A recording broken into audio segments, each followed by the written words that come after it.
Hello everyone, कैसे हो आप सब। मैं हूं गौरव काबरा और एक बार फिर से आप सबका बहुत बहुत स्वागत है हमारे CFA लेवल 1 के समरी वीडियोस में। हम लोग FRA की समरी वीडियोस बना रहे हैं और आज बारी आ गई है रीडिंग नई शुरू करने की, जिसका नाम है फाइनेंशियल एनालिसिस टेक्निक्स, या फिर स्पेसिफिकली बताऊं तो यहाँ पे हम मेजरली बात करने वाले हैं about ratio analysis. This is one of the most simplest readings in FRA. You are going to love it. It won't take much of your time as well. तो ये रीडिंग तो सिंपल है, but again her video की शुरुआत में जैसा मैं कहता हूँ वैसा मैं अभी आपको वापस इंस्ट्रक्शंस दूंगा।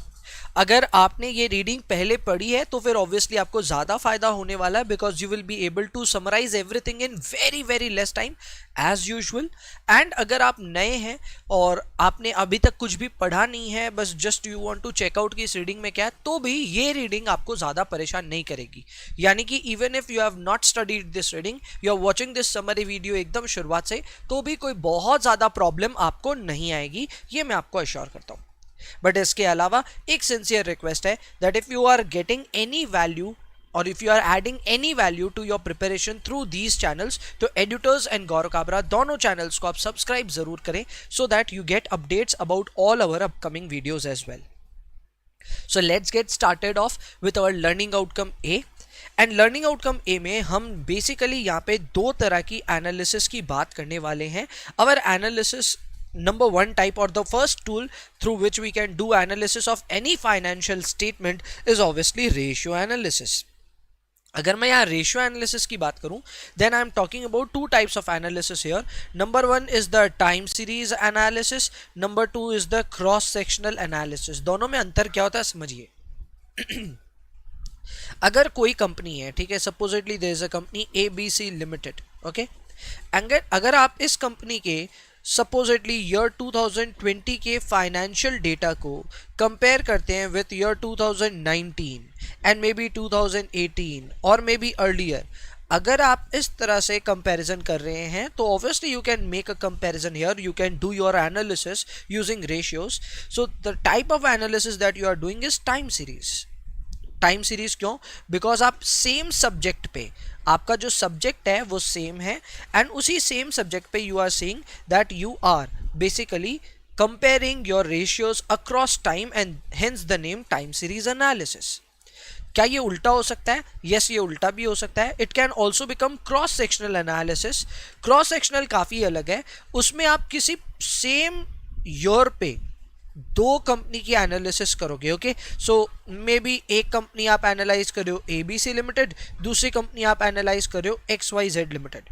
सो basically these two companies are being compared for the same time period, then that is known as cross sectional.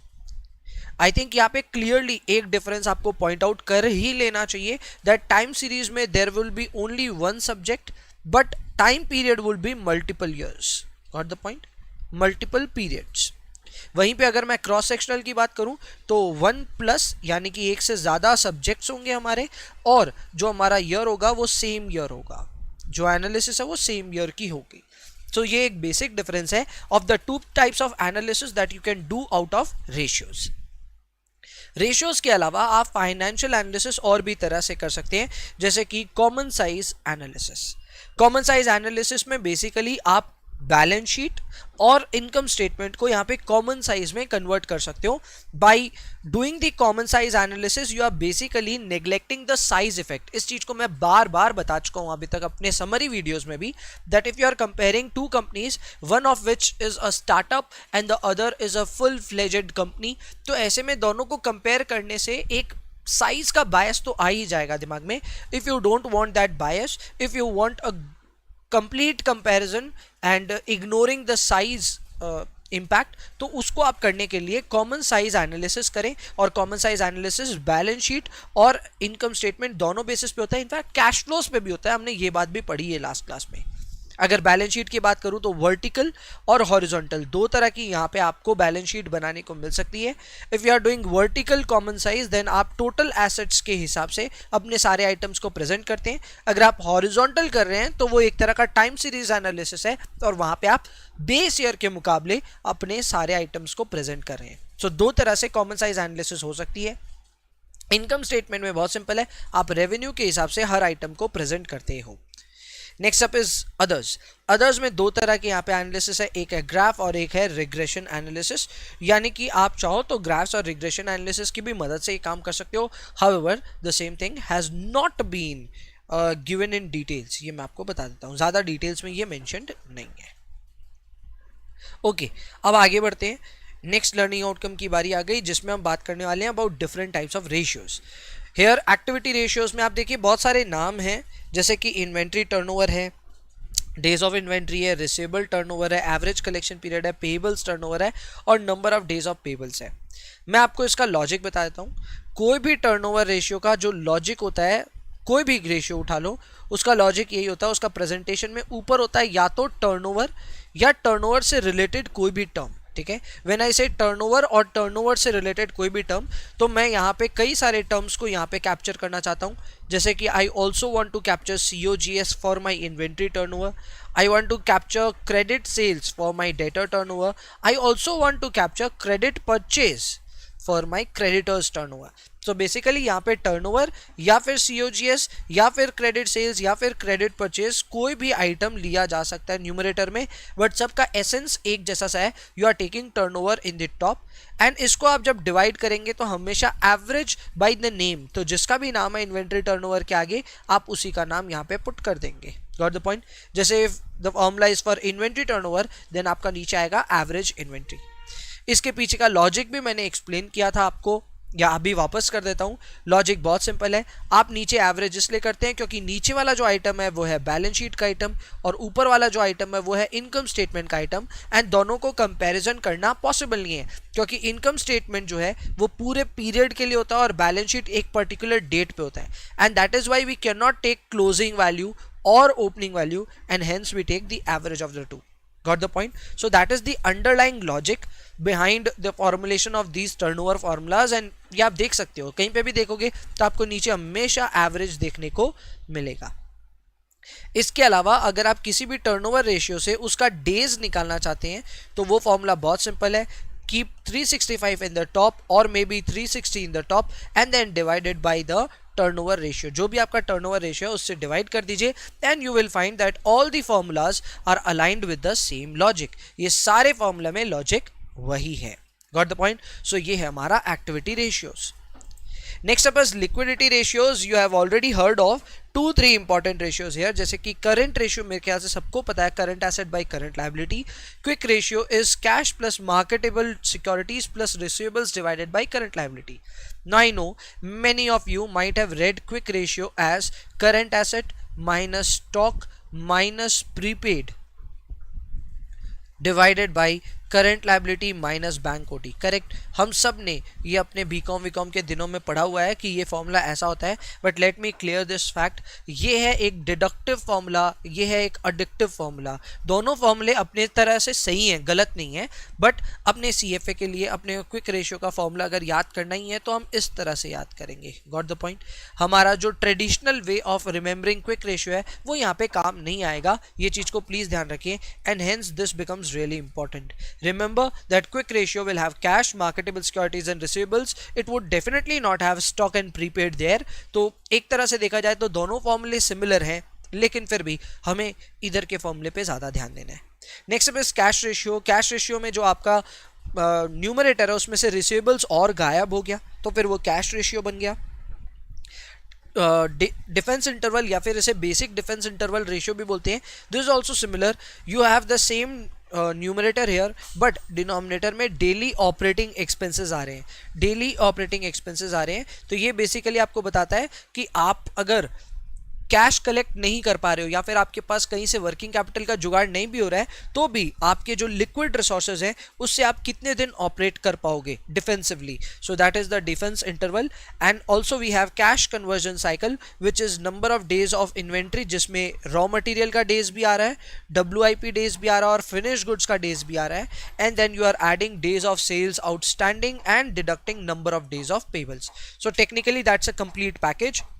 You are taking into account days of raw material, days of WIP and days of finished goods, and you are deducting your number of payables and also adding your number of days of sales, यानी कि debtors के days यहाँ पे आप add कर रहे हो।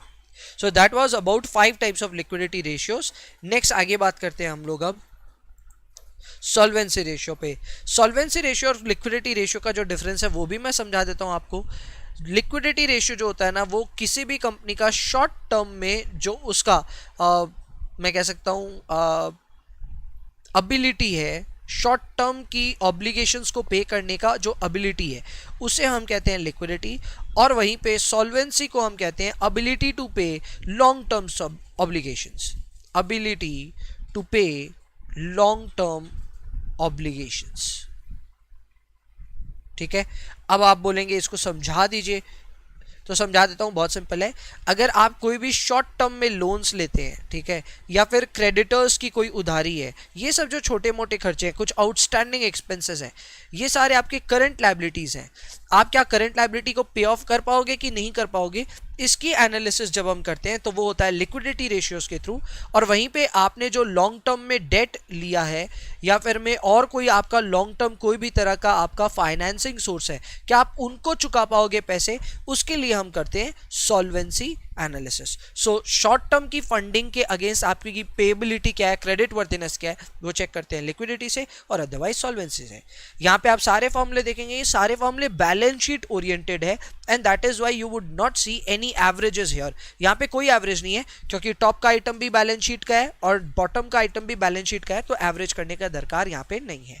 You can just go through these formulas. I am not going to explain this to save a little bit of time here.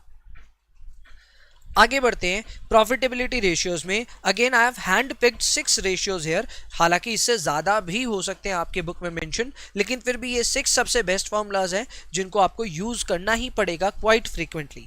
Number 1 is GP ratio which is very simple, GP by sales into 100। Operating margin ratio या फिर operating margin बोल सकते हैं आप इसे, that is operating profit by sales. Very simple, यहाँ GP top में, यहाँ ओपी टॉप में। Then we have MP margin where NP by sales into 100। Then you have return on asset. Now this is important, return on asset कैसे निकलता है, you take your return which is your net income divided by average total assets, that is how you compute ROA. इसे याद करना पड़ेगा, ठीक है। Then we have ROE. ROE में आप लेंगे इक्विटी वालों के लिए रिटर्न, जिसे हम नेट इनकम ही कहते हैं, dividing it by only equity here, so that is what you are getting ROE. And then you have return on common equity as well. So इसमें आप टेक्निकली पाफेश लोगे। पाफेश क्या होता है, पाफेश is profit available for equity share holders. And how do you calculate it, you take net income, you subtract the preferred dividends from it, so you get PAFES, profit available for equity shareholder, divided by average common equity। यहाँ average क्यों किया गया उसका मतलब वापस समझ लीजिए। यहाँ पे आप जो टॉप में ले रहे हैं, ठीक है, यहाँ पे भी आप एवरेज इक्विटी वैसे कर सकते हैं। सो यहाँ पे टॉप में जो है वो है एक इनकम स्टेटमेंट का आइटम और बॉटम में जो है वो बैलेंस शीट का item, and hence balance sheet के आइटम को एवरेज करना जरूरी है। So these are some important profitability ratios. आगे बढ़ते हैं। Next up is learning outcome D, जहां पे हम DuPont एनालिसिस के बारे में बात करें। Very very important and very very simple as well. ये एनालिसिस बेसिकली आपको ये कहता है कि आरओई को आपको सिर्फ देख करके एनालाइज नहीं करना चाहिए कि कंपनी अच्छी है कि बुरी। You should actually decompose your ROE to find out what is the reason behind that ROE. Example के तौर पे, if you are very happy by looking at the ROE of 20% for a company, ठीक है, तो आपको सिर्फ ये 20% ROE देख के खुश नहीं होना रहना चाहिए कि अरे वाह ये कंपनी इक्विटी पे 20% कमा के देती है। Rather you should decompose ROE and find out the reason behind it. अगर हम आरओई का फॉर्मूला देखें तो वो होता है net income by equity. So basically हम इसी को तोड़ देंगे, it becomes net income by sales, sales by assets and assets by equity. Obviously sales cancel हो जाएगा, एसेट कैंसिल हो जाएगा, so will be left over with only net income by equity. लेकिन अगर हम ऐसा डिकम्पोजिशन करती हैं तो हम लोग को यहाँ पे 3 एलिमेंट्स देखने को मिलते हैं। Number 1 is net profit margin, number 2 is asset turnover, number 3 is leverage. See, there is no problem if this is high, there is no problem if this is high, but there is a problem if this is high। अगर leverage ratio के बढ़ने की वजह से आपका ROE बढ़ रहा है तो वो बढ़त सस्टेनेबल नहीं मानी जाती। लेवरेज रेशियो का मतलब हो गया कि आप कितना ज्यादा लोन ले रहे हैं। So if a company is taking a lots of loan and उसके वजह से उसकी आरओई बढ़ रही है, तो ये हो रहा है because of the financial leverage, and इसका सस्टेनेबिलिटी पे एक क्वेश्चन मार्क हमेशा रहता है। So number 1, net profit margin बढ़ना अच्छी बात है, एसेट टर्नओवर बढ़ना अच्छी बात है, because that also means that the company is utilizing its assets better in a better way. लेकिन लेवरेज रेशियो का बढ़ना अच्छी बात नहीं होती. सो इस चीज की सस्टेनेबिलिटी की जो एनालिसिस है उसको करने के लिए डुपॉन्ट इक्वेशन करना ही चाहिए, डिकम्पोजिशन ऑफ आरओई करना चाहिए.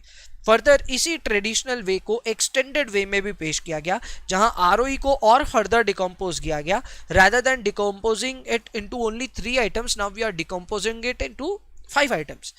well the reality is पीछे के 2 आइटम्स को डिकम्पोज नहीं किया गया है, सिर्फ फर्स्ट आइटम को डिकम्पोज किया गया है. The first item has been decomposed as net income by EBT, EBT by EBIT and EBIT by revenue. अगर इन चीजों को आप देखेंगे तो हम इसको बोल सकते हैं tax burden, interest burden, EBIT margin and reminder 2 factors तो वो के वही हैं, asset turnover and leverage ratios. So ये भी एक तरह का तरीका होता है डुपॉन्ट एनालिसिस को एक्सटेंडेड वे में पढ़ने का. So this can also be figured out. Again यहाँ पे आपको ऑब्वियसली एग्जाम के लिए ये चीज़ समझनी होगी कि टैक्स बर्डन का इम्पैक्ट क्या पड़ेगा आपके बिजनेस पे, या फिर इंटरेस्ट बर्डन का इम्पैक्ट क्या होगा और ईबीआईटी मार्जिन का इम्पैक्ट क्या होगा. सो इस पे थोड़ा बहुत एनालिटिकली आपको सोच करके अपनी बुद्धि शेप अप करनी पड़ेगी. नेक्स्ट आते हैं लर्निंग आउटकम ई में, जहाँ पे इक्विटी एनालिसिस करने के लिए आपके पास में कितने तरह के रेशियोज हैं उनके ऊपर में हम बात करें. आप पी जरूर देखते हैं जब भी आप किसी कंपनी में इन्वेस्ट करते हैं. You definitely look at the P of that share. तो वो पीई जो होता है वो होता है price of that share divided by earnings per share. Got the point? Price per share divided by earnings per share. So this is what you definitely look at. इससे आपको एक तरह से मैं कह सकता हूँ वैल्यूएशन का अंदाजा लगता है. आई am not a big fan of P ratio frankly, but ये एक अंदाजा जरूर लगता है. ऐसे ही आउट ऑफ द बॉक्स आपको एक बात बता देता हूं कि अगर आप किसी ग्रोथ कंपनी की पी रेशियो को देख रहे हैं, सो उस केस में मैं पर्सनली ज्यादा यूज करता हूं PEG ratio, which is actually PE divided by growth rate. Clear है? So if you are also trying to use P ratios while finding some good growth companies, तो मैं आपको बताता हूँ growth companies में don't use P ratio, rather use PEG ratio. This is what I have been doing in my practical life, so I have told you that. Number 2 is P by CF, which is price by obviously cash flow per share. I think goes really relevant for those companies which has high operating cash flows. P by S may be for retail ये काफ़ी better एक तरीका हो सकता है. यहाँ पे price per share divided by sales per share, इस तरह से आप एनालाइज कर सकते हैं. PB is really very good for financial companies. Financial companies में पीबी रेशियो की एनालिसिस होती है, which is price per share divided by book value per share. Then we have dividend payout ratio. Very simple. Take the dividend per share divided by earnings per share into 100. So if a company is supposedly reported EPS of 100 and is giving away 40 rupees as dividend per share, then the dividend payout ratio is 40%. Got the point? Next up is retention. Retention dividend payout का ही उल्टा होता है. So if dividend payout is 40%, retention will be 60%. How do you calculate that? Take 100% minus उसमें से कर दीजिए payout ratio को, you will get your retention ratio. Finally, we have sustainable growth rate, which is B into R, where B is your retention ratio, R is your ROE. So retention ratio आपने ऊपर से लिया होगा, उसमें ROE multiply करेंगे जो आपने थोड़ी देर पहले फॉर्मूला पढ़ा था, net income by equity. So if you multiply these two things you get your sustainable growth rate. Sustainable growth rate theoretically इसका मतलब होता है that बिना कोई एक्सटर्नल फाइनेंसिंग के भी कंपनी इस रेट पे ग्रो कर पाएगी. So it's a kind of sustainable growth rate because उसके लिए कोई एक्सटर्नल फाइनेंस की दरकार आपको नहीं है. Finally there are some industry specific ratios as well, जैसे कि रिटेल पे कुछ लागू होता है, अलग अलग तरह के बिजनेसेस पे लागू होता है, तो वहां पे भी आपको स्पेसिफिक रेशियोज की एनालिसिस जरूर एक बार देख लेनी चाहिए. आगे बढ़ते हैं. Next up is credit analysis. और क्रेडिट एनालिसिस बेसिकली मतलब होता है कि आप किसी कंपनी की क्रेडिट वर्दिनेस को यहाँ पे बेसिकली एनालाइज करना चाहते हैं. अगर किसी कंपनी की क्रेडिट वर्दिनेस को आप एनालाइज करना चाहते हैं तो आपको ईबिटा इंटरेस्ट कवरेज रेशियो जरूर चेक करना चाहिए. आमतौर पे इंटरेस्ट कवरेज रेशियो होता है ईबिट बाई इंटरेस्ट. क्लियर है? बट यहाँ स्पेसिफिकली आपने इबिटा वर्ड यूज किया, so obviously you are going to take EBITDA. EBITDA लेना रेलिवेंट भी है क्योंकि आप जब इबिट लेते हैं तब आप उसमें से डेप्रिसिएशन माइनस कर चुके होते हैं, but technically depreciation is not a cash expenditure and that is why EBITDA लेना ऑब्वियसली रेलिवेंट ज्यादा है. So EBITDA by interest is a good way of calculating interest coverage ratio. Then you have FFO which is funds from operations divided by debt. So obviously फॉर्मूले में ही लिखा हुआ है take your FFO divided by total debt. Free operating cash flow to debt, take your CFO minus कीजिए इसमें से capital expenditure. Clear है, हम लोग वर्किंग कैपिटल एक्सपेंडिचर जो होते हैं या वर्किंग कैपिटल इन्वेस्टमेंट को तो माइनस कर लेते हैं at the time of calculating CFO, but all the extra capital expenditure to be made is not deducted, so हम उसे एडिशनली यहाँ पे माइनस करेंगे and we will divided by our total debt. ठीक है, this is very close to FCFE। ठीक है, this is very close to FC।